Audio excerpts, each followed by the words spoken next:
Если мы в любом поисковике наберем слово «энергетика», то получим огромное количество ссылок на отрасль промышленности, занятую выработкой и передачей электрической энергии, той самой, что приходит к нам по проводам и заставляет работать электрические приборы. Но это не то, что нам нужно. Нам нужна та энергетика, которую мы ощущаем в себе в каждый момент времени. Иногда мы бодры и веселы, и тогда мы говорим, что у нас высокая энергетика. Иногда испытываем упадок сил и апатию, и тогда мы говорим, что у нас совсем нет энергии. То есть наше состояние является индикатором того, каким количеством жизненной энергии мы обладаем, или жизненных сил, есть еще такой термин. Откуда берутся в нас эти самые жизненные силы? С точки зрения биологии, это результат процессов, происходящих в клетках нашего организма. В самом упрощенном виде это выглядит так. Кровь приносит клеткам нашего тела молекулы кислорода, который попадает в кровь из воздуха через легкие. И кровь приносит клеткам нашего тела молекулы глюкозы, которые попадают в кровь из кишечника при переработке поступившей в него пищи. Эти молекулы кислорода и глюкозы попадают в клетку. Там между ними происходит реакция, в результате которой вырабатывается 36 молекул АТФ, углекислый газ и вода. И плюс вырабатывается жизненная энергия.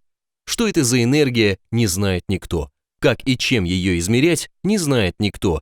Современная сугубо материалистическая наука даже не знает, как можно подступиться к этой теме, поэтому просто делает вид, что никакой энергии не существует. Наша жизненная энергия явно имеет не электрическую природу, иначе ученые давно попытались бы подключить всех нас к электрическим розеткам. В момент взаимодействия кислорода и глюкозы в клетке вырабатывается какая-то другая, более тонкая энергия. Как раз ее мы можем смело назвать жизненной энергией. Хотя она и проявляет свое присутствие путем создания небольшого электрического потенциала на стенках клетки. Зато становится понятным, почему у нас может упасть энергетика с точки зрения биологии. Если у нас недостаточно еды, то получается мало глюкозы. Процесс соединения кислорода и глюкозы тормозится, организм слабеет. Или наоборот, еды достаточно, но не хватает по каким-то причинам кислорода. Опять же, процесс выработки жизненной энергии тормозится, и организм слабеет. Когда может не хватать кислорода? Когда вы весь день сидите в душной комнате, когда вы дышите очень загрязненным воздухом, и даже когда вы сидите на диете и едите мало жиров. Оказывается, в наших легких должно быть такое вещество, как сурфактант, а оно на 99% состоит из жиров. То есть, если вы всячески избегаете жиров в пище, то у вас может снизиться уровень сурфактанта в легких. Они уменьшат свою способность забирать кислород из воздуха, и вы получите гипоксию, то есть уменьшение количества кислорода в крови. Ваши жизненные силы снизятся. То есть, с точки зрения биологии, упадок жизненных сил может быть результатом неправильного питания или дыхания. Вы можете почитать об этом в популярной книге Константина Заболотного «Как химичит наш организм». Но это далеко не все по нашей энергетике, конечно. Те жизненные силы, что вырабатываются в клетках тела, не остаются в пределах одной клетки. Они соединяются и движутся по телу в виде потоков. Скорее всего, по тем самым чудесным меридианам из китайской медицины, которые вы можете активировать во время акупунктуры или других видов воздействия на эти энергетические каналы. В магазинах вы можете найти большие атласы с описанием чудесных меридианов и точек акупунктуры внутри нас. То есть юридически существование и движение энергии внутри нас не признается официальной медициной. Но атласы для воздействия на энергетические каналы издаются и используются для лечения. А почему эти энергетические каналы могут давать сбои и их нужно лечить? Потому что они перестали нормально функционировать из-за нашего неправильного образа жизни. Современная цивилизация создала комфортный, но вредный для здоровья сидячий образ жизни. Мы сидим за компьютером на работе и дома, мы сидим в автомобиле, мы сидим перед телевизором, и только иногда мы лежим. А наш организм в процессе долгой эволюции выработал в себе привычку в подвижном уровне жизни. Резкий скачок роста производительности труда произошел всего лишь за последние 200-300 лет, а до этого люди очень много двигались на ногах. А приспособить нас к сидячему образу жизни эволюция просто не успела. Плюс резко изменился состав питания. Мы стали потреблять огромное количество углеводов в виде разного рода сладостей и сладких напитков, чего раньше тоже не было. То есть наш образ жизни достаточно быстро изменился, а организм живет по прежним потребностям и привычкам. Если потребности организма в движении и правильном питании не удовлетворять, возникают проблемы из-за гиподинамии, то есть недостатка движения, и возникают проблемы с избыточным весом из-за неестественного для организма питания. Все это затрудняет движение энергии по чудесным меридианам в нашем теле, и мы испытываем усталость и упадок сил. Плюс вследствие изменения образа жизни прибавилась еще одна проблема. Раньше производительность труда была низкой, и большинство людей были постоянно заняты трудом, чтобы просто выжить. Сейчас в развитых странах никто не умирает от голода, то есть люди имеют доход, позволяющий им жить более благополучно. У них появилось свободное время, которое они могут посвятить любви, отношениям и другим сферам жизни, на которые раньше просто не было времени. Но внутренние, чисто психологические процессы внутри нас остались такие же, какими они были тысячи лет назад. Вы уже смотрели видео «Что такое эмоции» и понимаете, что в результате негативных переживаний в нас появляются эмоциональные блоки. А эмоциональные блоки – это телесные спазмы, которые тоже создают препятствия для протекания жизненных сил у нас по телу. То есть наша энергетика уменьшается, если мы долго испытываем негативные переживания.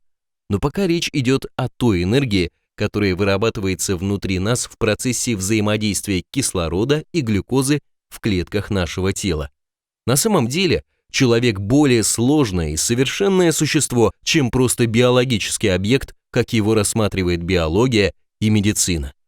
Все вы слышали о йогах и буддийских монахах, которые могут останавливать дыхание на достаточно долгое время, и при этом остаются живы, хотя с биологической точки зрения прекращение дыхания более чем на 2-3 минуты должно было привести их к смерти. Но они остаются живы, но как и почему ни медицина, ни биология объяснить не могут. Скорее всего, наш организм имеет некоторые скрытые ресурсы жизненных сил, и именно его используют йоги для поддержания пусть вялой, но все же жизни во время остановки дыхания, например. То есть можно предположить, что у каждого из нас имеет своего рода энергетический резервуар для разного рода экстремальных ситуаций. У кого-то он пуст, а кто-то имеет большой запас жизненных сил, который может быть использован в экстремальных ситуациях. Здесь возникает предположение, в человеке, помимо чисто материальной составляющей, которую можно потрогать или просветить рентгеном, есть еще что-то, обеспечивающее нам жизнь.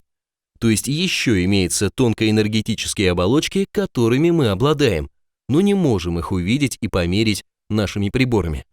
Существует огромное количество теорий о том, как устроен человек в своем так называемом тонкоматериальном теле и откуда берется в нас энергия, кроме стандартного дыхания и питания.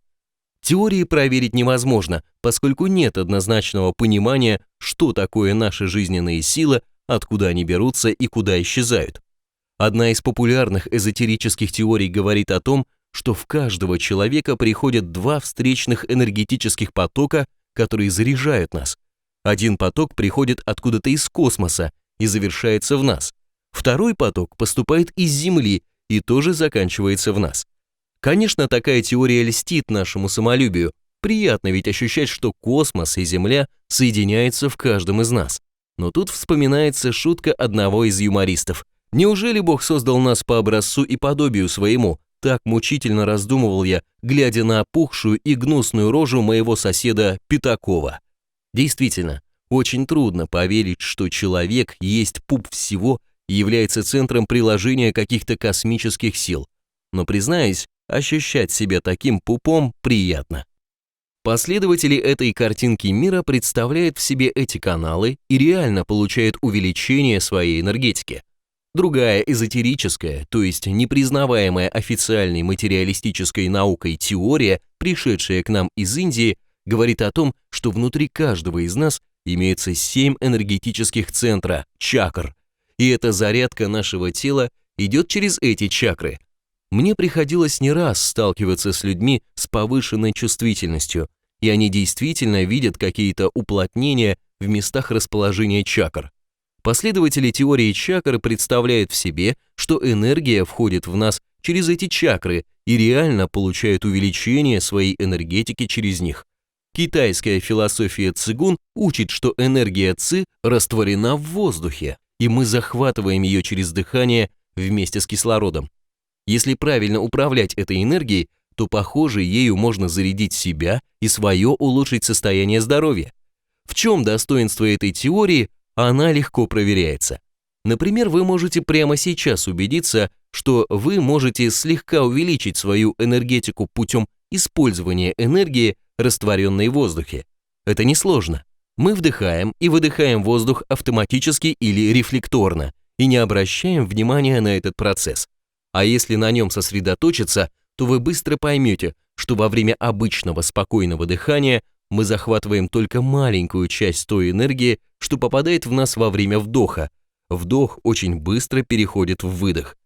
Если вы на выдохе представите себе, что вы выдыхаете воздух не через рот или нос, а прямо внутрь себя, то через 5-10 таких выдохов вы почувствуете, как ваше тело наполняется энергией. Поскольку режим дыхания не менялся, то кислорода вы себе не прибавили, еды тоже не прибавили, а количество энергии у вас увеличилось. Тело наполнилось теплом, возникло ощущение распирания тела чем-то изнутри. Это только один из приемов быстрой зарядки жизненной энергии через изменение режима дыхания. Их много. Несколько подобных приемов с дополнительной зарядки тела с помощью дыхания или визуализации вы найдете на рабочей странице. Потом у нас бывает состояние влюбленности или азарта, которые характеризуются высоким уровнем жизненных сил. Но мы не едим больше и не дышим чаще во время влюбленности или движения к выбранной цели в состоянии азарта, а энергии у нас много. Откуда она берется? Ученые давно установили, что эти состояния создаются путем вброса в кровь специальных гормонов типа тестостерона или эндорфина. А вообще гормонов в нас десятки самых разных, отсюда такое разнообразие наших эмоций. Команды на вброс в нашу кровь тех или иных гормонов в кровь дает, скорее всего, наш рептильный мозг. Именно он отвечает за продолжение человеческого рода и создает нам влюбленность. И он же отвечает за наши достижения в социуме. Чем больше у вас достижений, тем безопаснее вы себя чувствуете. Конечно, рептильный мозг сам не управляет гормонами, у него других дел хватает.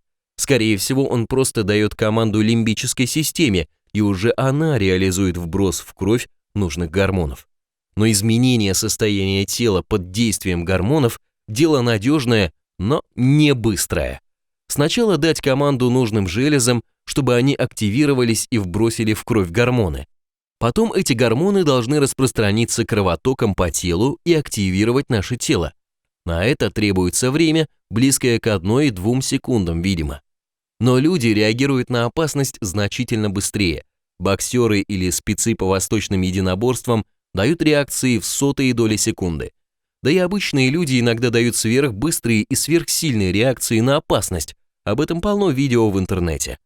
Понятно, что команду на совершение необходимых действий телу дает рептильный мозг. Он обладает очень большим быстродействием. Он же дает команды на изменение энергетического состояния тела так, что иногда нетренированные люди перепрыгивают автомобиль или высокий забор. Откуда берется энергия на совершение этих действий? Скорее всего, из того же энергетического резервуара, о котором я говорил ранее. В общем, каждый человек обладает очевидными и неочевидными возможностями по уменьшению и увеличению своей энергетики. Дальше вы узнаете о разных приемах и способах увеличения своей энергетики. Но перед этим несколько важных замечаний по теме энергетики. В эзотерических сообществах принято говорить о позитивных и негативных энергиях. На самом деле, никаких негативных или позитивных энергий нет, Все эти разговоры являются следствием того, что люди не разобрались, что такое наши эмоции.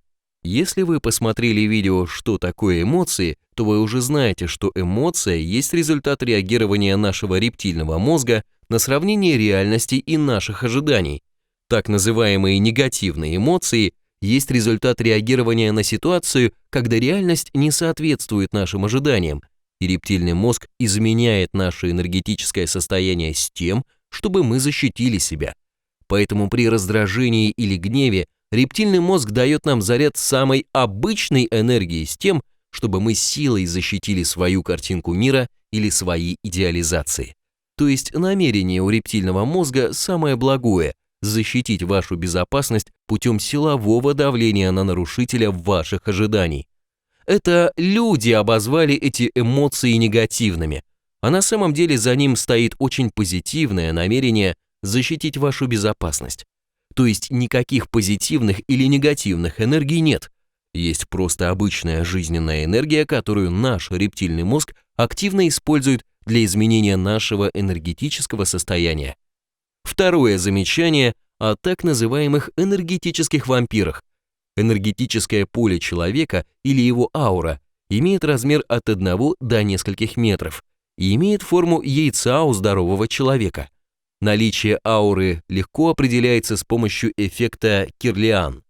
Когда люди находятся близко друг от друга так, что их ауры соприкасаются, то происходит перетекание жизненных сил энергии от энергетически более сильного человека к более слабому, имеющему меньшую ауру.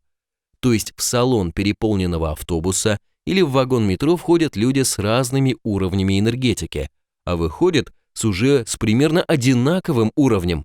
Их ауры соединились и образовали одинаковый уровень по всему вагону, как жидкость в сообщающихся сосудах.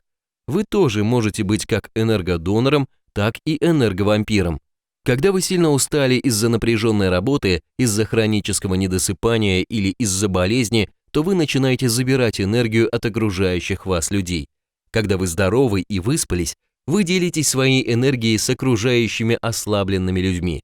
Это совершенно нормальный процесс энергетической взаимопомощи людей, предусмотренный эволюцией. Другое дело, что бывают люди, у которых никогда не бывает высокой энергетики. Это обычные пожилые, больные и сварливые люди. Их тело переполнено эмоциональными блоками, которые блокируют нормальное протекание энергии по телу. Они хронически ослаблены, но жить-то им хочется, поэтому они поневоле забирают энергию от окружающих людей. Если это ваши ближайшие родственники, то вам деваться некуда, вы будете им сочувствовать и тем самым посылать им свои жизненные силы. Если же это сторонние люди, то постарайтесь держаться от них подальше. Но не нужно превращать свою жизнь в постоянный поиск и защиту от энергетически ослабленных людей.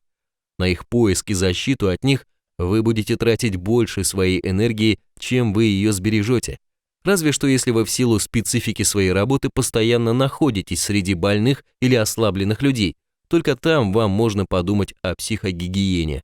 Во всех остальных ситуациях будьте щедрым человеком. У вас много жизненных сил, поделитесь ими с ослабленными людьми. Ваши жизненные силы очень быстро восстановятся, а добрый поступок вы совершите. И третье дополнение.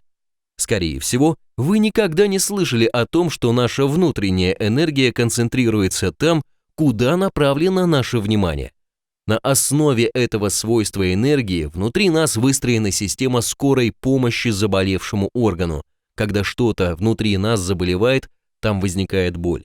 То есть боль в организме возникает там, где ему не хватает существующего количества энергии для восстановления органа. Боль привлекает наше внимание. Наше внимание посылает дополнительную порцию энергии вместо боли, и организм быстрее восстанавливается. Вы можете ускорить процесс выздоровления, посылая дополнительную порцию энергии вместо боли, целенаправленно посылая туда дополнительную порцию жизненной энергии во время выдоха, например. Такое упражнение имеется на рабочей странице. Когда вы пьете болеутоляющие таблетки, то вы химическим путем перекрываете канал информацию о неполадках в какой-то части организма, и головной мозг не получает этой информации. В результате вы не сосредотачиваете свое внимание в больном месте тела и не посылаете дополнительные порции энергии туда. Процесс выздоровления затягивается, поэтому вместо таблеток лучше осознанно посылать дополнительную энергию вместо боли. Конечно, бывает очень сильная боль, которую невозможно терпеть, и там нужны таблетки или анестезия. Но пить таблетки при малейшей боли, как нас учат с экрана телевизора, это разрушать ту сложнейшую систему самовосстановления здоровья, которая в нас существует. Обращаю ваше внимание, что слова о том, что наша энергия там, где находится наше внимание, относятся не только к нашему телу. Мы все время мысленно посылаем энергию тем объектам или живым существам, о которых мы думаем. Причем расстояние для передачи этой жизненной энергии не имеет значения. То есть, когда вы думаете о вашем бывшем муже или гнусном начальнике, то тем самым вы отдаете им часть ваших жизненных сил. Это какие-то процессы, с которыми уже столкнулась квантовая физика. Но ученые, привыкшие к грубо-материальному миру, никак не могут представить себе, что человек есть более совершенное существо, чем кусок мяса с костями. А это так. Так что помните, что если вы кому-то сочувствуете или о ком-то все время думаете, то поток вашей энергии к этому человеку многократно усиливается. Это нормальный энергообмен между людьми. Если у вас жизненной энергии много, то вы этот процесс проживаете нормально. Если вы отдаете энергии слишком много, то у вас может наступить сначала истощение и упадок сил, а потом ваш организм заболеет и тем самым принудительно перекроет вам возможность отдавать энергию через сочувствие. Люди, искренне любящие себя, обычно сосредоточены на себе, и их энергия остается в них. Они, конечно, тоже могут сочувствовать больным или ослабленным людям, но это не разрушительно для них. Так что любовь к себе и забота о себе – одно из условий сохранения высокой энергетики. На этом мы завершаем тему рассмотрения энергетики человека и переходим к вопросам ее повышения. Повысить свою энергетику можно двумя легкими и быстрыми путями. Первый путь – изменить режим дыхания и в итоге оставлять у себя в теле больше энергии. Для этого можно мысленно управлять потоками энергии в своем теле. Наша мысль является мощным управляющим инструментом, и можно использовать ее с большой пользой для себя.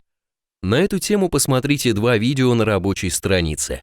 Еще можно изменить режим дыхания так, как это делается в духовно-оздоровительной индийской системе, которая называется йога, и в китайской оздоровительной системе, которая называется цигун.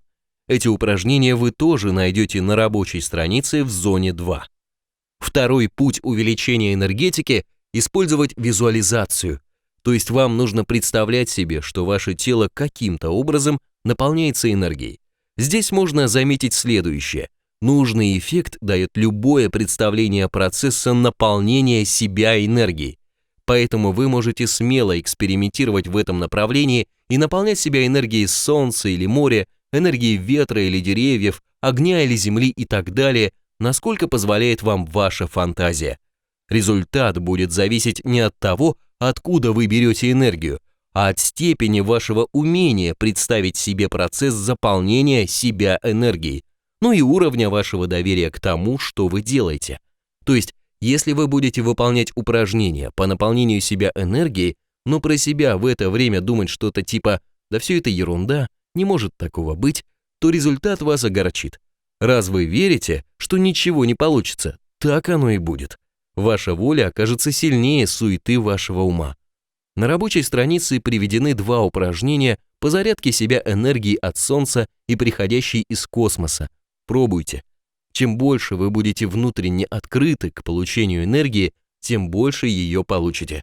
То есть эти упражнения лучше получаются у людей с развитым воображением. Там же вы найдете ссылку на очень полезную книгу «Тренировка тела и духа», написанную Юрием Хваном и Мирзакаримом Нарбековым. В общем, пробуйте. Жизненной энергии полно в окружающем воздухе и окружающем пространстве. Вам только нужно забрать ее оттуда. Уберите из себя критичность и лень, и вы получите мощный источник энергии для того, чтобы стать более энергичным и более здоровым человеком. Действуйте!